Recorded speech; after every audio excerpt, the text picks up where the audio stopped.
Ei, povo santo! Nós estamos aqui na nossa terceira aula da matéria Autoridade do Crente. Meu Deus do céu! Nós falamos um pouquinho aqui na nossa primeira aula sobre se vestir, sobre o entendimento de aceitar a Cristo, mas também se revestir, né? O conhecimento da obra de Cristo, daquilo que Cristo é, da identidade de Cristo, o conhecer a Deus de maneira profunda, né? E também falamos sobre, na segunda aula, da nossa posição em Cristo, né? Entendemos que nós estamos em Cristo nas regiões celestiais, acima de principados, potestades, estamos como um só com Ele, né? Nós somos um com Cristo, assim como Cristo é um com o Pai. Essa posição que nos foi conferida, Ele é a cabeça do corpo que é a igreja, não é isso?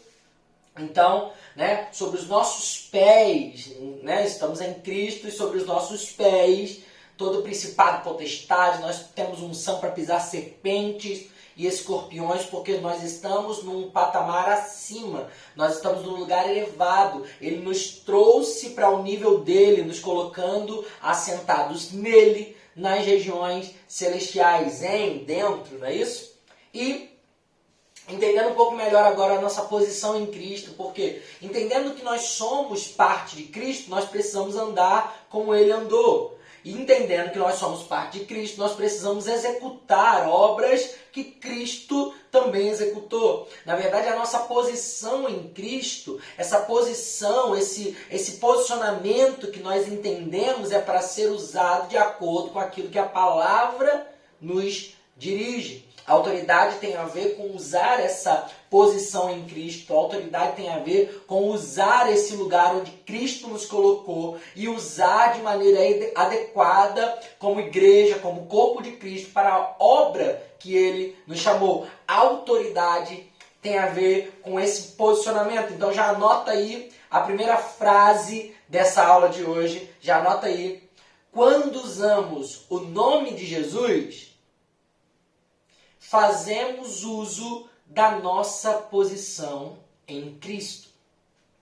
Anota aí. Quando usamos o nome de Jesus, fazemos uso da nossa posição em Cristo, né? Quer dizer, a gente precisa entender, querido, que o nome de Jesus é um poder, é uma palavra de autoridade que nós usamos, mas entretanto, todavia, a gente precisa entender o que significa o uso do nome de Jesus. Por quê? Porque senão a gente corre o risco de entender que o nome de Jesus é como um patuá, um amuleto, uma palavra mágica, tipo um simsalabim, um abracadabra. Não é isso, né? A palavra, querido, o nome de Jesus, na verdade, ele é carregado de todo um conhecimento profundo da obra de Jesus. Só o nome, sendo dito, é só um nome. Agora, com o conhecimento do que o nome representa, essa exclamação tem poder. Você está entendendo?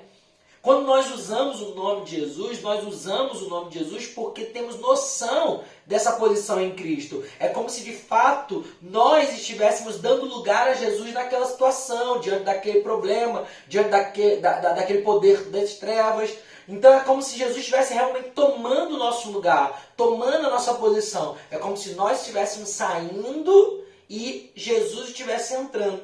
Vamos entender isso aqui mais profundamente, mas para isso a gente vai ter que entender duas coisas. O primeiro logo que a gente precisa entender para fundamentar esse uso do nome de Jesus, esse poder e autoridade, né?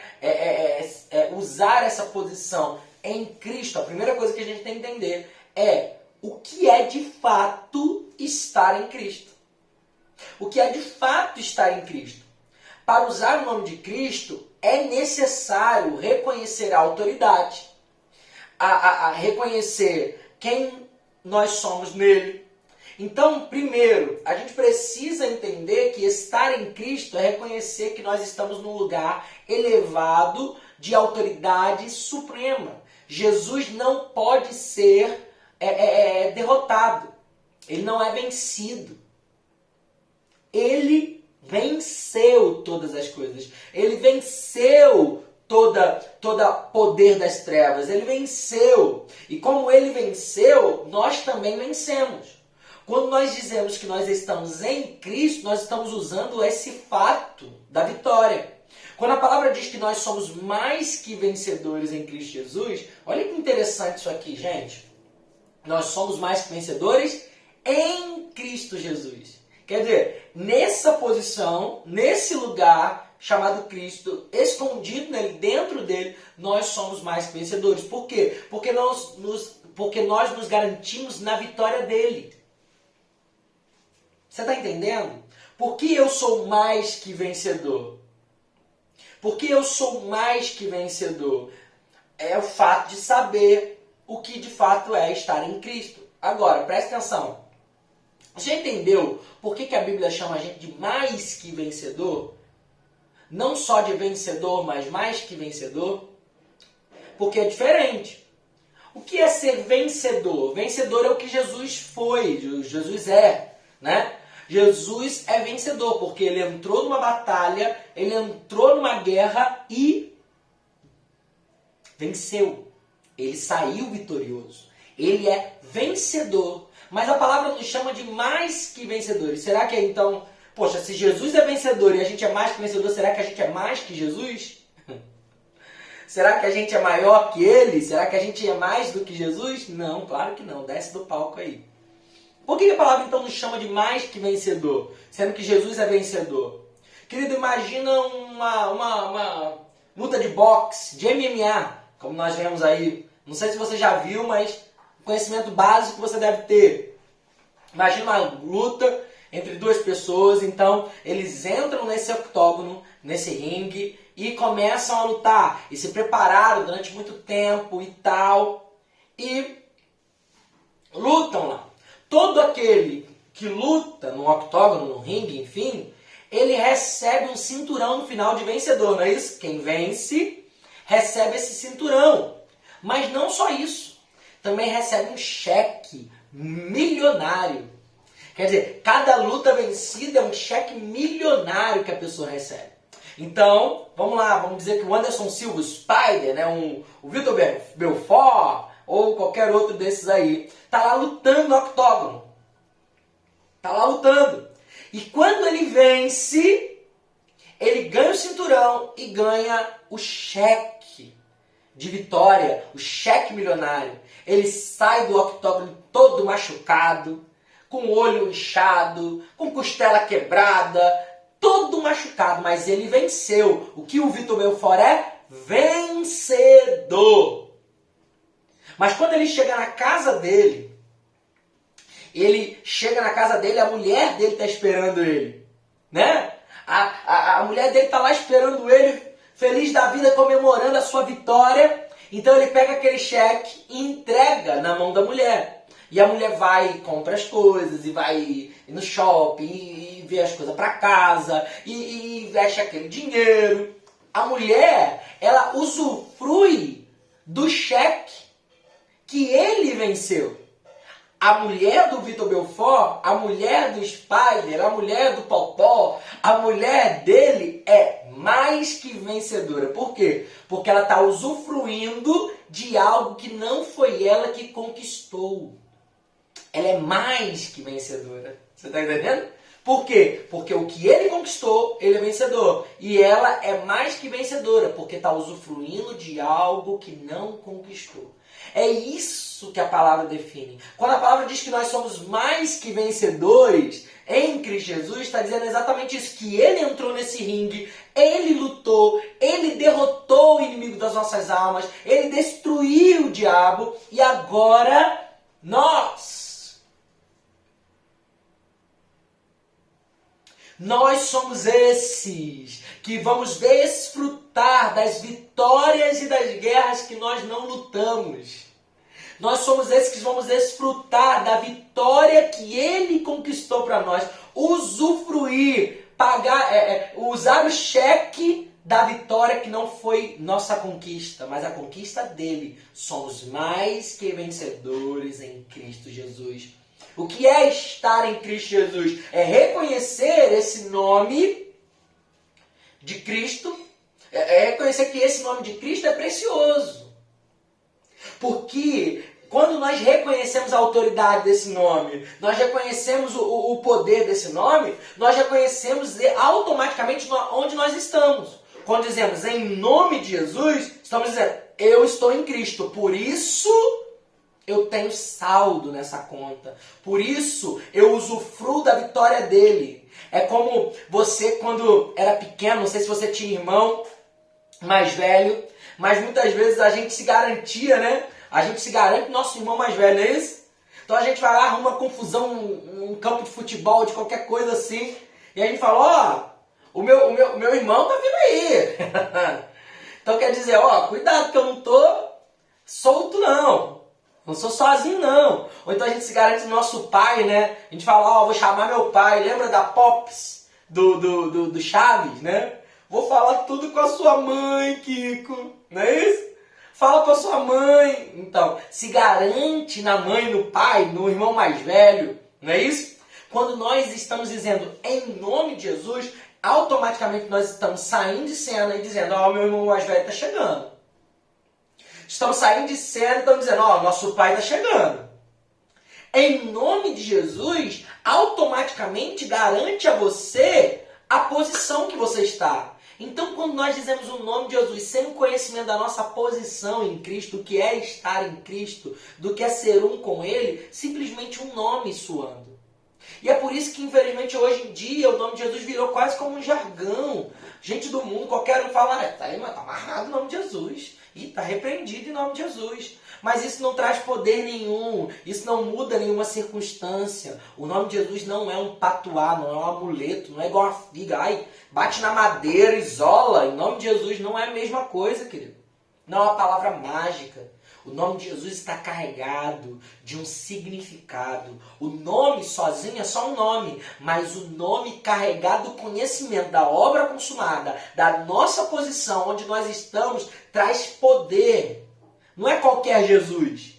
É Jesus o Redentor, o Salvador, o Filho de Deus, o Deus encarnado. É Jesus o Emanuel. Ei, quando nós dizemos em nome de Jesus, nós estamos como saindo de cena dizendo, ó, meu irmão está chegando, meu pai está chegando. Nós usamos essa posição em Cristo. Quer dizer, eu estou resguardado por toda essa vitória que ele conquistou. Quer dizer, quando nós dizemos em nome de Jesus diante de uma situação infernal, nós dizemos para o diabo o seguinte, ei, em nome de Jesus, sai, porque ele já venceu. E eu estou nele, então eu venci com ele. Sai, porque nós somos vitoriosos. Sai, que a gente está passando por cima. Esse é o significado. Isso é usar a nossa autoridade. Isso é entender a nossa posição em Cristo. Isso é usar o nome de Jesus utilizando essa posição em Cristo.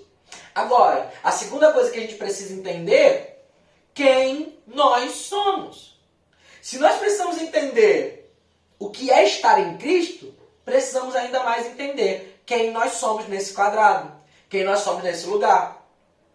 Engraçado que é exatamente por muitos não saberem a resposta da primeira pergunta, o que é estar em Cristo, acaba também usando o nome de Jesus como... na verdade, o nome de Jesus acaba se tornando inacessível como arma.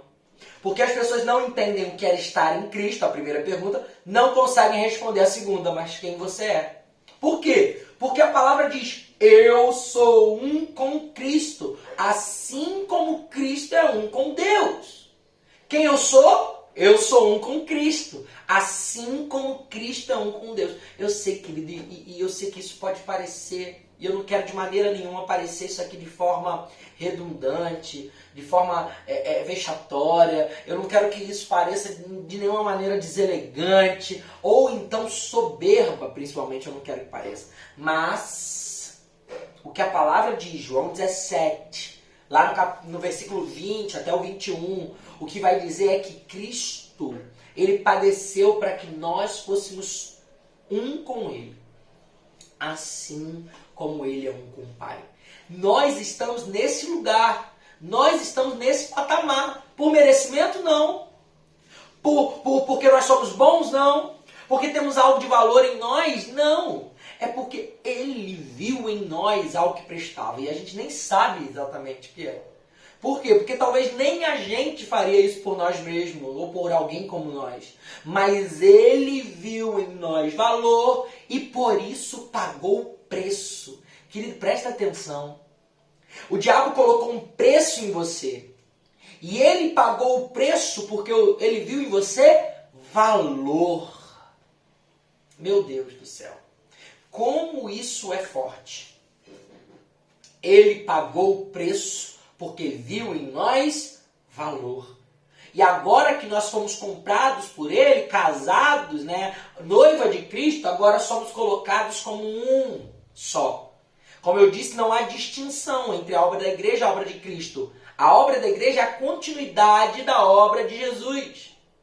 É a continuidade daquilo que Jesus fez, como uma obra só. Ele começa, ele é a cabeça e nós somos o corpo. Agora a cabeça manda e nós executamos. Nós somos a mão, nós somos os pés. Aonde nós chegamos, Jesus está presente. A palavra diz isso claramente. Onde a igreja chega, onde tem 2 ou 3, onde tem 2 ou mais reunidos, não é isso? Em meu nome, ali eu estou.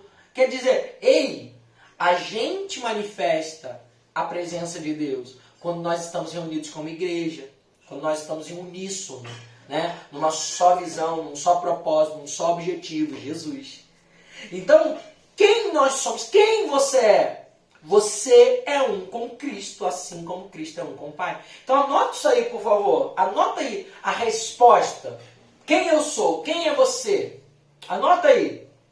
Eu sou um com Cristo, assim como Cristo é um com o Pai. Quem é você? Eu sou um com... Repete isso aí, por favor. Repete isso em voz alta aí. 1, 2, 3. Eu sou um com Cristo, assim como Cristo é um com Deus. Assim como Cristo é um com o Pai. Querido, é essa resposta que vai nos fazer nos posicionar de fato em Cristo e usar o nome dele como uma arma espiritual. Porque senão o nome de Jesus se torna em nós separado. É só algo que, não, é o que ele fez lá, algo muito separado. Quando nós, na verdade, deveríamos falar em nome de Jesus como apropriação do nome de quem nós somos. Como apropriação de quem nós somos. Para você é fácil, Rafael Jesus, né? Mas, querido, muitas vezes eu tive que entender que esse nome que me foi dado, Jesus, não foi dado por outra coisa senão pelo meu ministério.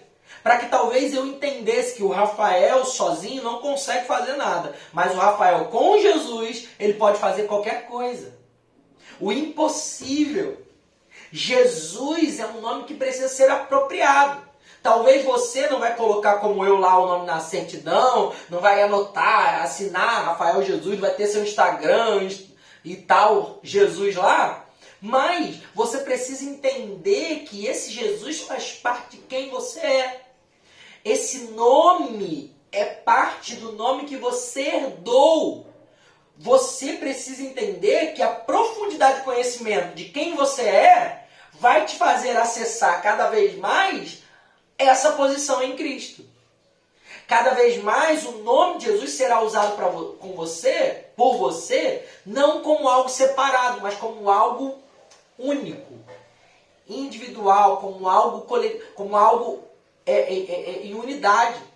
Nós estamos nessa posição dentro de Cristo. É isso que Paulo vai orar ali de maneira gloriosa, naqueles versículos de Efésios que nós lemos. É exatamente esse lugar.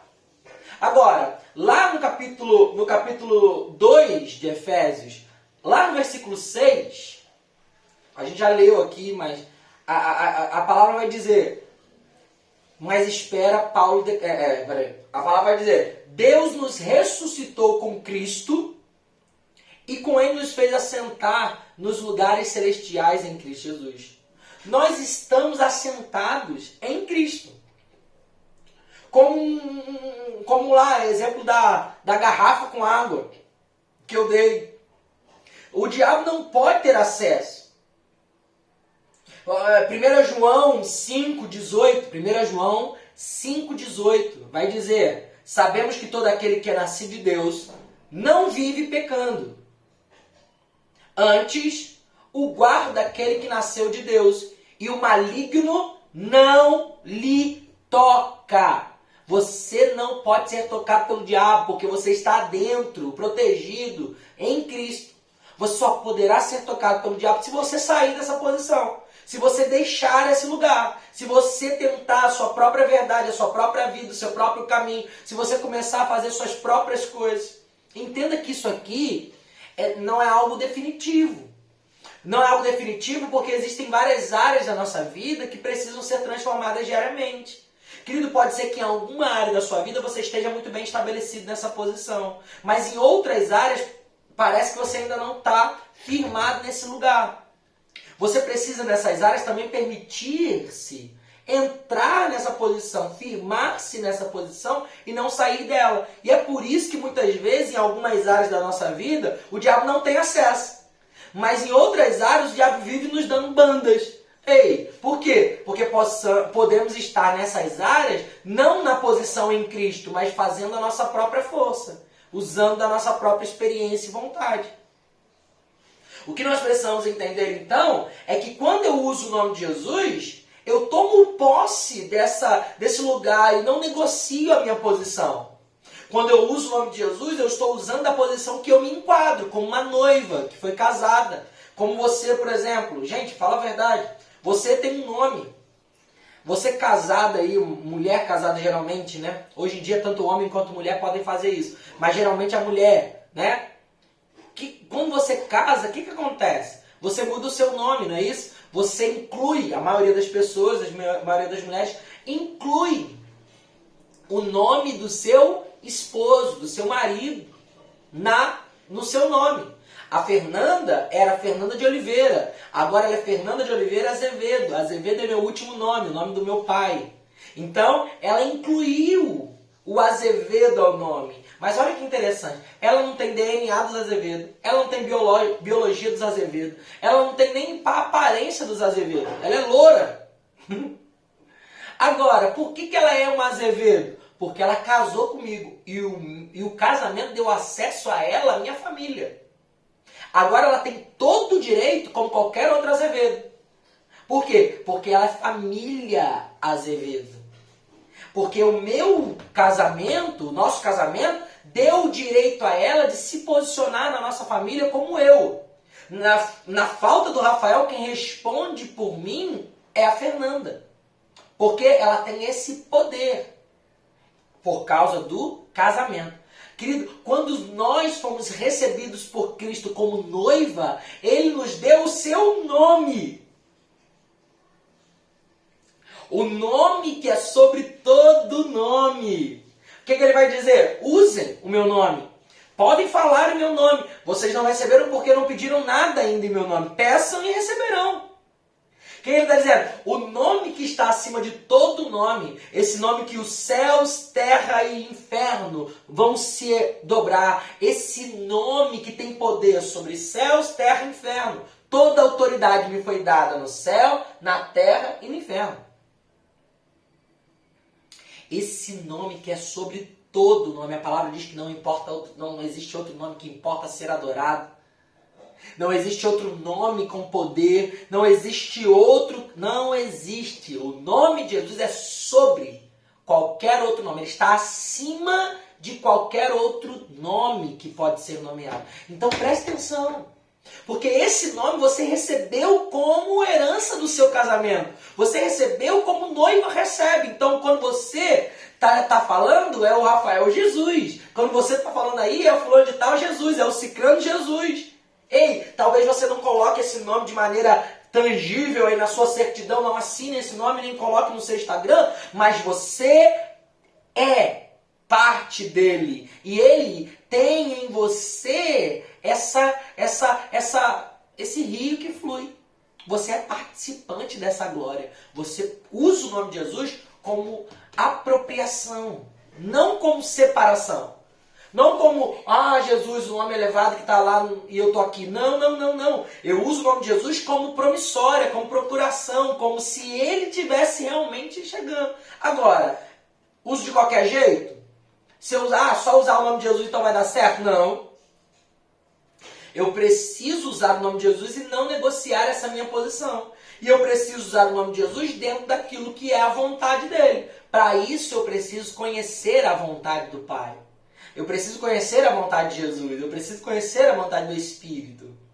Por quê? Não é qualquer coisa que você fala em nome de Jesus que tem que acontecer. Como eu disse, não é uma palavra mágica. É você usar o nome de Jesus de acordo com aquilo que Jesus garante. Com aquilo que ele diz que é a vontade dele. Aonde está expressa a vontade de Cristo? Na palavra. Você vai precisar conhecer a palavra para usar o nome de Jesus com poder, com assertividade, com efetividade. O nome de Jesus precisa ser usado de acordo com a vontade dele. Porque senão você vai falar o nome de Jesus de acordo com a tua vontade.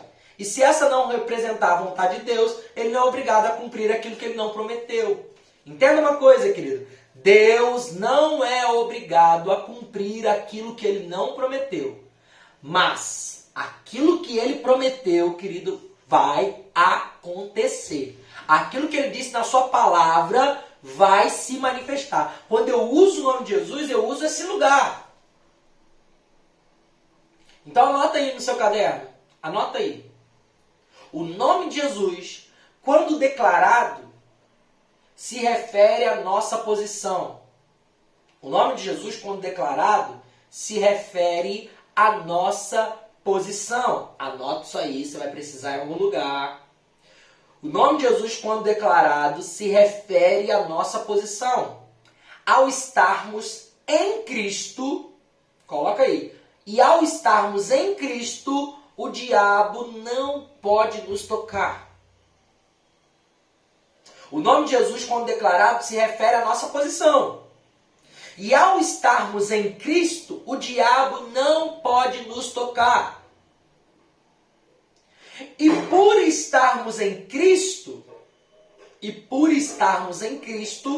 estamos numa posição de autoridade sobre o poder das trevas. Ah, querido, anote isso aí, por favor. O nome de Jesus, quando declarado, se refere à nossa posição. E ao estarmos em Cristo, o diabo não pode nos tocar. E por estarmos em Cristo, estamos numa posição de autoridade sobre o poder das trevas. Se você quiser, anota a referência de novo aí. 1 João 5,18. Aquele que está com Deus, se une com Ele, é um só com Ele, e o diabo não toca. O maligno não nos toca. Agora, anota uma outra frase aí. Anota aí, por favor, uma outra frase. Quando uso o nome de Jesus, tomo posse de onde eu estou e não negocio a minha posição em Cristo. Anote isso aí, grife isso aí, bota grande. Se você quiser, assim como a outra frase, né? Eu sou um com Cristo assim como Cristo é um com o Pai, que eu disse para você colocar no seu caderno, bota no seu espelho, bota lá na sua escrivania, bota na sua geladeira, bota em um lugar que você possa ler em voz alta sempre que você bater os olhos. Essa também é uma frase que eu gostaria que você fizesse a mesma coisa.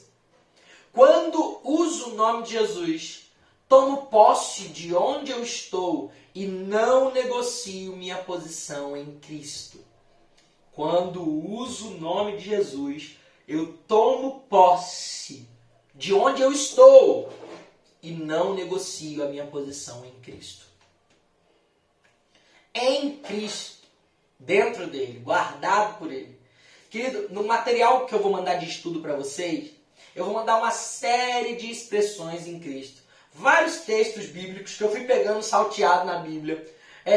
Ali são bastante páginas ali dizendo de algumas expressões em Cristo, né? De expressões, por exemplo, Gálatas 3:27, porque todos quanto fostes batizados em Cristo, já fostes revestidos de Cristo, né? E coisas como essa, por exemplo, cooperadores em Cristo Jesus, quer dizer, está sendo cooperador com Cristo, juntamente com Ele. Aqueles que dormiram em Cristo, está falando sobre a morte em Cristo, está falando sobre aqueles que estão guardados em Cristo. Enfim, várias expressões em Cristo. E eu gostaria que você lesse ali. Algumas são sobre o nosso posicionamento e algumas, é claro, que são só expressões ali, mas você, de acordo com o contexto, você vai entender aquilo que está falando sobre o nosso posicionamento. O que eu acredito e o que eu quero que você entenda com essas expressões que eu vou mandar para você, vários textos bíblicos que fazem expressões como essa em Cristo, por Cristo, com Cristo, várias expressões como essa, são para que todas as vezes que você estiver lendo a Bíblia e ter lá uma expressão em Cristo, com Cristo, eu paro, eu faço esse exercício, eu queria que você também fizesse. Eu paro, dou uma respirada e leio de novo. Por quê? Porque ali pode estar escrito algo sobre a minha posicionamento, a minha posição. Efésios 2,6, por exemplo, ele nos ressuscitou juntamente com ele e nos fez assentar nos lugares celestiais, em Cristo. Então, posição, eu estou nesse lugar elevado, entendeu? Então, todas as vezes que eu pego esses textos, né, eu vou meditando. Claro que alguns dentro do contexto você vai ver que não tem a ver com sua posição, mas muitos deles têm a ver com o posicionamento que Deus conferiu em nós, para que a gente use, flua, viva, para que a gente ande. Então eu vou mandar para vocês junto com o material de estudo, tá bom?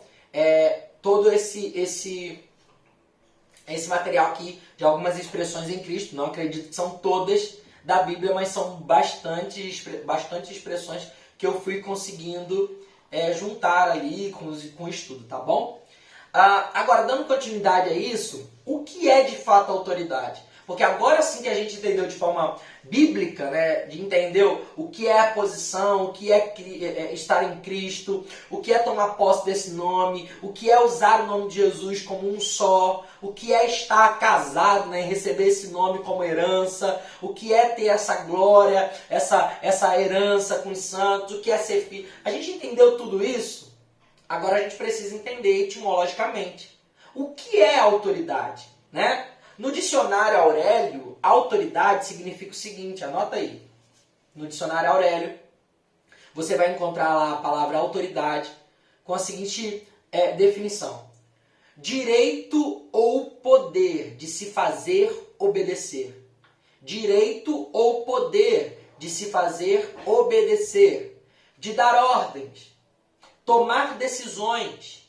De agir, etc. Aí vai ter um ponto 2, que vai dizer, aquele que tem tal direito ou poder atribuído a alguém, domínio, influência, prestígio e crédito. Vou ler tudo de novo, para ficar bem claro. Então, lá no dicionário Aurélio, autoridade quer dizer direito ou poder de se fazer obedecer. Direito ou poder de se fazer obedecer. De dar ordens. De tomar decisões. De agir. E etc. No ponto 2,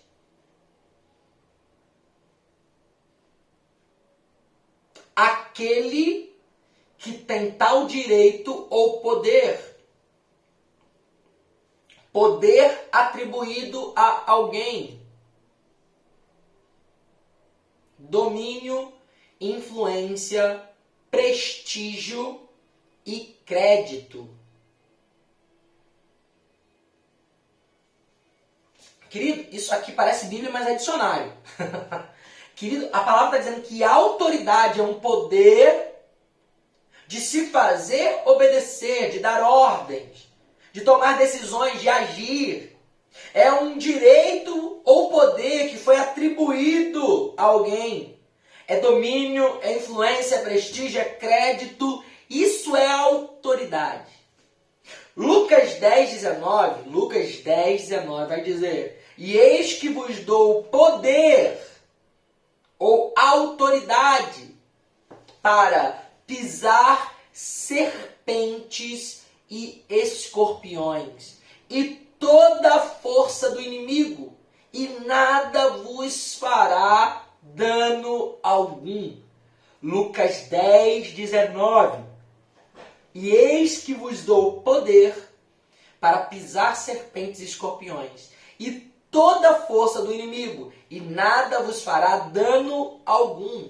Querido, o poder, a autoridade que Jesus nos conferiu é uma autoridade que está acima. Muitas vezes nós somos colocados nesse lugar de aquém, de vítimas, quando na verdade nós deveríamos estar se levantando e agindo contra as obras do diabo. A gente vai lembrar, por exemplo, que a palavra diz: resistir ao diabo e ele fugirá de vós. Resistir ao diabo e ele fugirá de vós. Mas parece que no nosso cotidiano cristão, hoje em dia, a gente está vendo isso de maneira equivocada, de maneira contrária. Parece que é resistir... Não, melhor. Parece que é fuja do diabo e ele vai resistir a você. Não é você que tem que fugir, é ele que tem que fugir. Por 7 caminhos ele vai correr de você quando você se posicionar, quando nós nos posicionarmos nesse lugar em Cristo. O diabo sabe que não tem nada pior para ele do que um cristão que entendeu a sua posição em Cristo, que entendeu o uso do nome de Jesus, que entendeu esse poder, essa autoridade que foi delegada à igreja. Ele sabe. O diabo treme. A gente precisa entender que essa definição de autoridade já é algo, meu Deus do céu, espantoso, glorioso.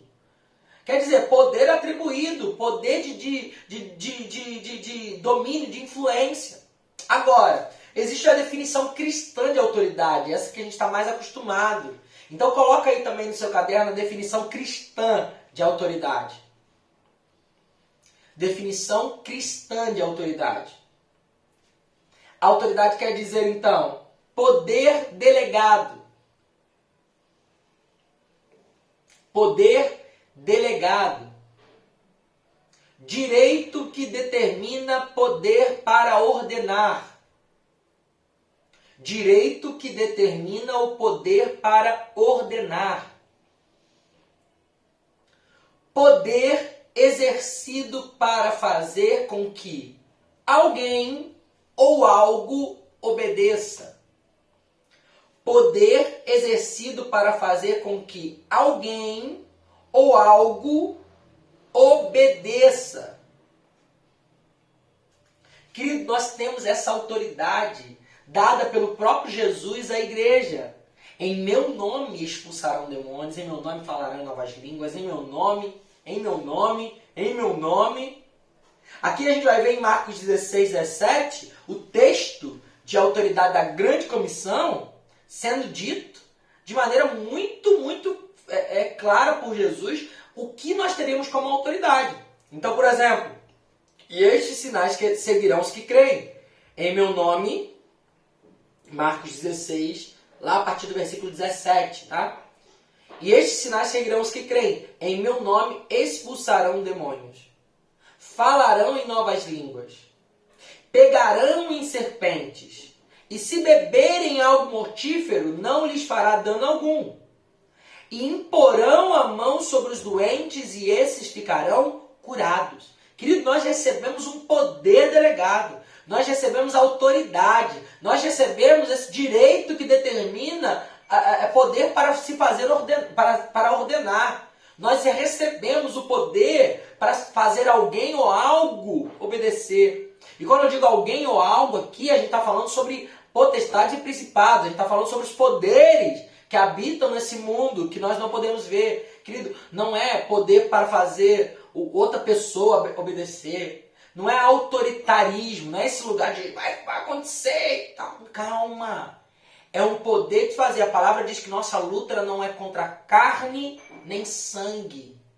A sua luta não é contra o seu vizinho, a sua luta não é contra a sua sogra, a sua luta não é contra a sua nora, a sua luta não é contra o seu primo, seu sobrinho, a sua luta não é contra o seu amigo, a sua luta não é contra o seu patrão, não é contra aquele colega de trabalho, não é contra... Não. A sua luta é contra potestades e principados. A autoridade te dá poder para fazer com que alguém ou algo obedeça. Quer dizer, para que a circunstância mude, ou para que o diabo ou o demônio ou qualquer coisa saia da sua frente, para que você avance. Nós recebemos esse cuidado, nós recebemos essa autoridade. de pisar serpentes e escorpiões e toda a força do inimigo, e nada vos fará dano algum. Não é isso? Agora, como que nós exercemos esse poder, essa autoridade? Nós exercemos assim como um policial usa o seu distintivo. Então, por exemplo, quando você vê um policial, você vê lá que... Como que você identifica um policial de longe? Você está, sei lá, andando no seu carro e tem uma blitz. E aí você tem que parar. Por que você para? Por que você sabe que é um policial? A primeira coisa que a gente vê no policial é porque ele tem uma farda. Ele tem uma vestimenta. Não é isso? Ele tem uma farda, ele tem uma vestimenta.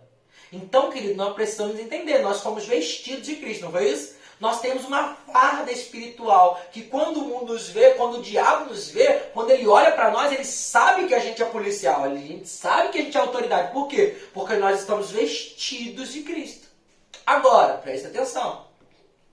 Eu sou do Rio de Janeiro, gente. Nasci e criado no Rio. Infelizmente no Rio, acontece durante algum tempo, algumas blitz falsas, né? A gente até fica com medo no Rio, a gente não sabe se para, se não para, porque a gente não sabe se é policial, a gente não sabe se não é. Por quê? Porque alguns bandidos vão lá, colocam roupa de policial, colocam carro com aquele negocinho piscando de policial e fazem blitz falsas para roubar, assaltar, enfim. O que nos define se de fato o policial é de verdade ou só está usando uma fantasia? Né? O que define que aquela vestimenta, aquela farda é real? O que define se aquela farda é real ou não é geralmente a identificação. É o número, né? É o distintivo do policial. Não é isso? O policial ele tem um distintivo. E esse distintivo, ou então uma identificação, tem lá o nome dele, geralmente o nome de guerra, né? Dele. Tem lá geralmente o número, né, dele. Não é isso? Tem lá as informações, porque define aquilo ali que é um policial verdadeiro. A gente vê muito filme americano, né? Aquele cara, né? Preso no nome da lei. E aí tá lá o distintivo com o número de série. Não é isso? Que define que aquele policial não é só um fake. Que define que aquilo ali não é só uma fantasia. Mas sim, ele está vestido, fardado. E aquela farda é oficial. Tem um código, tem um número. Tem ali um distintivo que prova que ele é real. O que nós precisamos entender é que, de fato, nós precisamos ser como um policial. Fardados, mas também levar o nosso distintivo sempre nesse lugar. Como algo que vai atestar a nossa autoridade. Agora, se a farda é esse conhecimento, essa vestimenta de Cristo, né? Esse aceitei Jesus, eu fui vestir de Cristo, o que seria o distintivo, então? O que torna essa farda válida? O que mostra que ela não é uma fantasia? O que não mostra que essa autoridade é real? O que mostra que esse distintivo, né, ou que essa farda tem mesmo autoridade? O que mostra, né, o distintivo dessa farda espiritual que nós temos é o nome de Jesus. É o conhecer o que ele representa. É o conhecer o que ele o que ele é de fato. Então, por exemplo, presta atenção, o que vai validar essa vestimenta de cristão, de crente, não são só o jeito de falar, oh meu Deus do céu, eu sou muito evangélico, eu tenho todos os dons. Não. É um entendimento. O que vai validar se você realmente é um cristão, o que vai definir se você pode de fato exercer autoridade, é conhecer o nome de Jesus e toda a atribuição do poder desse nome. E tentarem se aprofundar diariamente naquilo que o nome representa. Mas infelizmente, muitos cristãos não têm se apropriado desse nome. Tem achado que esse nome, como eu disse, é um amuleto, é um talismã, é uma palavra mágica. E aí, por isso, eles se afastam da profundidade do real significado de utilizar o nome de Jesus. Aqui a gente precisa entender que quando nós usamos o nome de Jesus, nós usamos aquilo que ele é e o que nós somos. dizemos ao diabo e às circunstâncias do mundo e a tudo que nós estamos devidamente fardados como um policial e nós temos um distintivo, um selo, um nome na nossa farda escrito Jesus, e isso garante que nós somos autoridade, somos poderio de lei, que nós podemos e devemos usar essa obra de Cristo como sendo o que escracha a nossa vitória, o que mostra e demonstra que nós somos mais que vencedores. Nós precisamos entender que essa autoridade é, de fato, usar o nome de Jesus a nosso favor. Aquilo que a palavra diz, de acordo com a vontade de Deus, sendo alinhado com o nome de Jesus, vai acontecer. Querido, preste atenção. Essa autoridade não é para que você use qualquer coisa, vai sair em nome de Jesus e pronto. Não. De acordo com a vontade da palavra de Deus, de acordo com aquilo que está representado na palavra. A gente precisa conhecer Jesus, não pela nossa perspectiva, não pelo que a gente acha, mas a gente precisa conhecer Jesus e a profundidade dessa autoridade dele. Porque a mesma autoridade que ele tem, nós recebemos após a sua obra consumada. A mesma autoridade que ele tem, nós precisamos exercer esse fluir. Nós precisamos exercer como um policial precisa dessa lei vigente. Quer dizer, o policial precisa conhecer a lei para exercer a lei. E é por isso que muitas vezes, até no Brasil, muita coisa acontece errado, porque o policial acha que ele é a lei. Eu não estou dizendo que você é a autoridade, então você é a lei. Não, não, não, não, não. Você é um cumpridor da lei. Você é um policial, você é a autoridade, então você cumpre a lei. O que acontece muitas vezes no Brasil é que o policial, às vezes, é o que menos cumpre a lei. Quantas vezes você está num lugar e fecha o sinal? Não está acontecendo nenhuma ocorrência, não está acontecendo nada, mas vai lá o policial e passa no sinal fechado. Quantas vezes chega lá no final da tarde, na padaria, e pega lá o pãozinho dele sem pagar nada? Quantas vezes o policial chega e ele acha que ele tem que ser servido? Eu não estou falando de todos, é claro que não. Mas existe uma parte dos policiais que, em vez de serem cumpridores da lei, se acham a lei. E isso também é o problema dos cristãos. Quando eles entendem muitas vezes a autoridade, eles se acham a lei. Você já viu que existem aqueles pregadores ou ministros do evangelho ou profetas que se acham a autoridade? O que eu digo é lei. Eu falo, eu determino, eu isso, eu aquilo. Calma. Você não é a lei. Você cumpre a lei. E para cumprir a lei, você precisa conhecer e ter noção dessa lei vigente. Qual a lei que está em vigência hoje? Por quê? Porque por muito terem se afastado do conhecimento, né?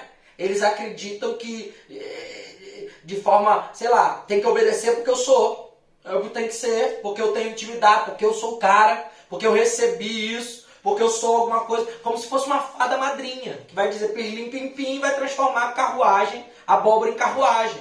Não, não, não, não. Querido, presta atenção. Nós precisamos ter o entendimento que essa lei acessa, ou melhor, que essa autoridade acessada pelo nome de Jesus, nos garante o cumprimento da lei do Senhor, da lei de Deus, da palavra do Senhor, daquilo que Ele colocou na sua palavra como real, como profundidade, como raiz da nossa autoridade. O que Jesus conquistou para nós. Então anota aí. Temos que conhecer a nossa raiz de autoridade. E como Jesus conquistou isso para nós.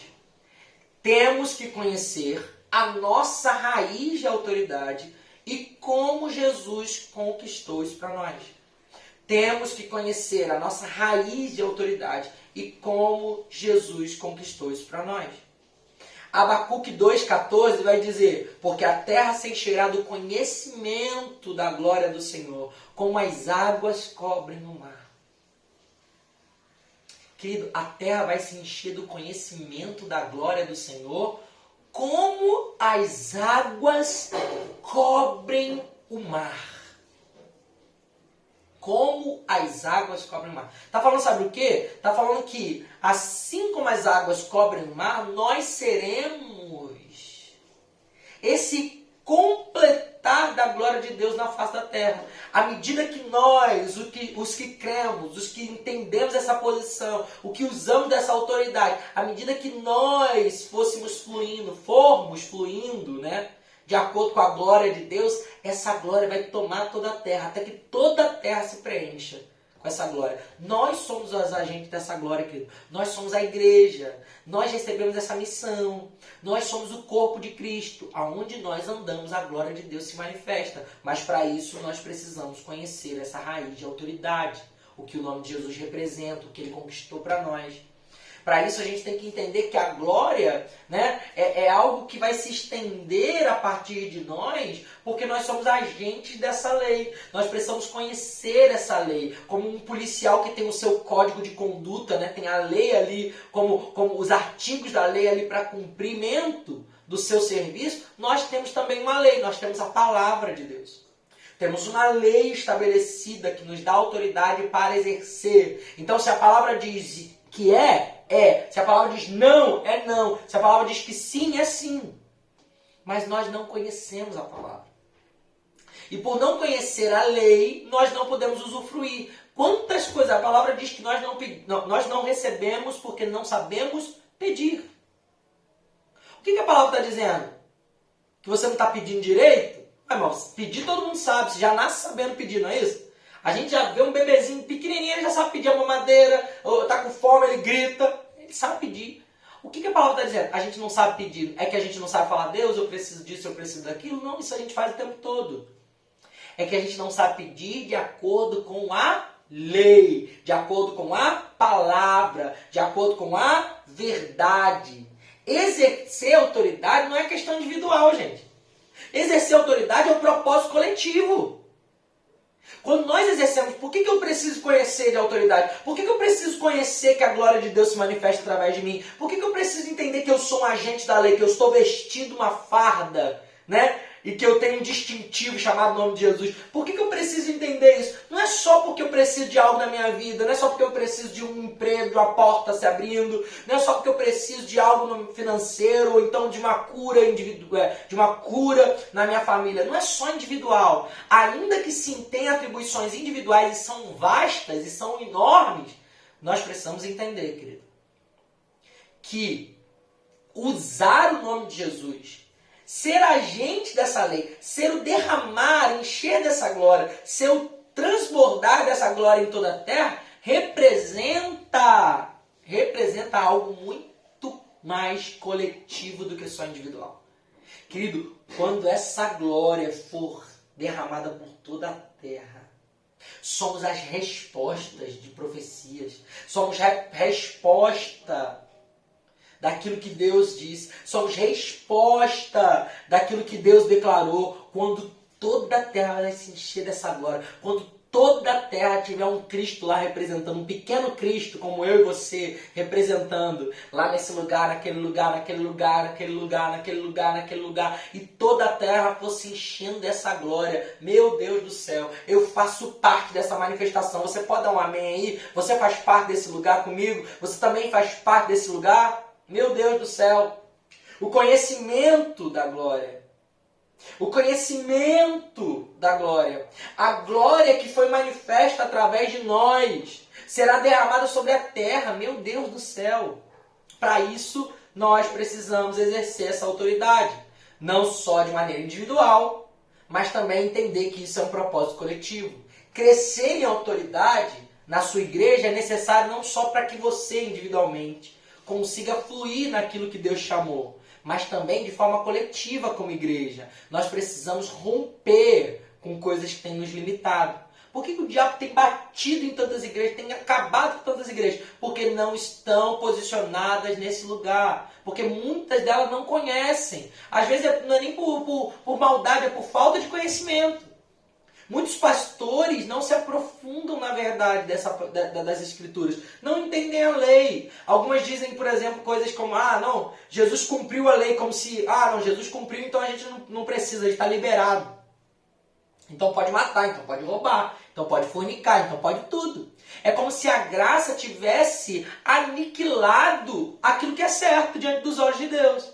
Isso não é verdade. Aliás, a graça, ela traz um nível ainda mais elevado. O próprio Jesus vai dizer que na graça, se você olhar para uma mulher e cobiçar, você já está traindo. O que ele está dizendo? Ei, na graça não é o que você faz, é a motivação do seu coração. Olha como isso é sério, querido. O que a palavra está dizendo é o seguinte: a lei dizia faz e não faz. Se você faz, você recebe. Se você não faz, você não recebe. Mas a graça não está dizendo para você fazer ou deixar de fazer. A graça não tem uma lei rígida dizendo faça ou não faça. A graça, Jesus ele vai sondar a intenção do nosso coração. Porque na graça, até mesmo aquilo que não é pecado, feito em desacordo com a vontade de Deus para você, pode ser pecado para você. Por exemplo, a graça não diz que é pecado namorar. Não. Mas pode ser que Deus esteja dizendo, eu não quero que você namore agora. Eu não quero isso para você agora. E aí você fala, mas tá todo mundo. Então eu posso. É verdade. Você pode. Mas não é aquilo que Deus gostaria. Agora, você está entendendo? Talvez você está dizendo, não, mas eu queria... mas o que Deus queria? Então a graça torna o relacionamento mais individual, mais íntimo. Na lei, as pessoas não chegavam ao coração de Deus. Por quê? Porque na lei existia lá o livro para dizer pode ou não pode, porque as pessoas não conseguiam acessar, não tinham intimidade. Mas na graça, nós temos o Espírito Santo, o mesmo Espírito que ressuscitou Jesus dos mortos, habita em mim e você como uma bússola espiritual, como um sinal espiritual, direcionando, nos guiando. Agora, nós não precisamos simplesmente dizer isso ou isso, faz isso ou faz aquilo. Por quê? Porque de maneira individual, Deus sonda e nos fala através da sua Escritura, através da sua palavra e através do testemunho interior, aquilo que é para nós. Querido, presta atenção. Deus, Ele sonda os nossos corações. Ele nos conhece melhor do que nós mesmos. E se nós queremos ser esses agentes da autoridade, nós precisamos conhecer a vontade de Deus a nosso respeito. A vontade dele expressa na lei, na palavra, e a vontade dele de maneira individual para cada um de nós, de acordo com o nosso propósito. De acordo com o seu propósito, ele tem uma direção para você, que talvez não seja a mesma que tem para mim. Pecado é pecado, gente. Errar é errar. A lei já diz, fornicar, adulterar, roubar, matar, tudo isso é pecado. A gente sabe que isso a gente não pode fazer. Mas e as coisas que são lícitas, mas não são para nós? E as coisas que não são pecado, mas Deus falou, não quero isso para você agora, eu não quero isso para você. De acordo com o individual, você precisa conhecer a vontade de Deus. E o uso dessa vontade, querido, o entendimento dessa vontade, o entendimento dessa lei, quer dizer, tanto a lei, né? Não matar, não roubar, não fornicar, não adulterar, quanto a lei que o Cristo trouxe, quer dizer, o nível acima. Quer dizer, a motivação do seu coração. Por quê? Porque muitos de nós podem não estar fazendo aquilo que a lei condena, mas ainda assim a nossa motivação no coração é errada. Lembra do irmão do filho pródigo? Ele vai dizer, quando vem esse teu filho aí, você faz uma festa para ele. Eu nunca saí daqui, você nunca me deu um carneiro. O pai precisa dizer para ele, você nunca pegou um carneiro porque você não quis, filho. O que a gente percebe ali? A gente percebe que sim, o filho pródigo foi horrível a vida que ele escolheu levar. Ele se afastou do pai. Mas o irmão do filho pródigo estava ali perto do pai todo o tempo, fazendo, trabalhando para o pai, mas nunca entendeu quem o pai era. Tratava o pai simplesmente como um patrão, não como um pai. Não entendia que tudo que era do pai também era dele. Não entendia a filiação, entendia serviço. Tem muita gente que cumprindo simplesmente por serviço, mas não entendeu o que é filho, não entendeu filiação. Não faz por amor, mas faz por obrigação. Querido, presta atenção. O que a palavra está dizendo é que, sim, o cumprimento da lei, o não pecar, o não quebrar a lei é importantíssimo. Mas no nosso tempo, na graça, nós precisamos também ter intimidade com Deus para entender o coração do nosso Pai em direcionamento específico e individual ao nosso coração, de acordo com o propósito que Ele tem na nossa vida. Por quê? Porque todo direcionamento individual vai ser um bem coletivo. Porque Deus não chamou você para ser igual fulano e nem cicrano. Porque Deus não me chamou para ser o próximo, sei lá, André Valadão, Márcio Valadão, Drummond Lacerda. Eu sou Rafael Jesus, é isso que Deus me chamou para fazer. E dentro de um coletivo, nós é que ganhamos. Porque tem lá o André, tem lá o Drummond, tem lá o Léo, tem lá o Pastor Márcio, tem lá você e tem eu. Quer dizer, no individual nós ganhamos o coletivo. Entender o nosso propósito individual traz um bem coletivo para a igreja. Cada um de nós foi colocado como uma peça nesse quebra-cabeça. E sendo ali firmados nesse lugar que é o nosso lugar, com certeza o coletivo igreja vai ganhar.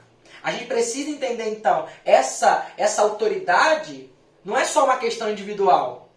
É importante também para um propósito coletivo. A gente vai seguindo daqui até a nossa próxima aula.